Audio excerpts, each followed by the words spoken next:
নির্বাচন কোনো Facebook reel না যে লাইক দিলেই জিতে গেলেন। সম্প্রতি এমন মন্তব্য করেছেন জনপ্রিয় উপস্থাপক ও মিডিয়া ব্যক্তিত্ব আব্দুন নূর তুষার। নিজের ভেরিফাইড ফেসবুক পেজে এমন মন্তব্য করেন তিনি। পোস্টে তিনি চরমোনাই পীর ও জামায়াতের নাম উল্লেখ করেছেন। ফেসবুক পোস্টে তিনি লেখেন, আমার বাড়ির দেয়ালে হাত পাখা মার্কায় ভোট চেয়ে পোস্টার লেগে গেছে, মানে নির্বাচনের প্রচারণা শুরু করে দিয়েছে চরমোনাই পীর সাহেবের ভক্ত একজন প্রার্থী। গুলশানে আবার যদি হিরো আলম দাঁড়িয়ে যান তবে তার সঙ্গে প্রতিদ্বন্দ্বিতা করবেন কে?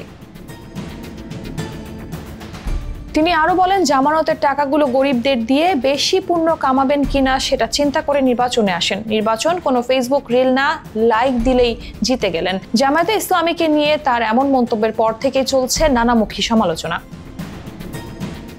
সামাজিক যোগাযোগ মাধ্যমে প্রায়শই নানা রকম পোস্ট নিয়ে আলোচনার জন্ম দেন এই উপস্থাপক। তবে জামায়াতে ইসলামী ও চরমোনাইয়ের মতো দলকে নিয়ে তার এমন প্রকাশ্য পোস্ট ভালোভাবে নিচ্ছেন না অনেকেই।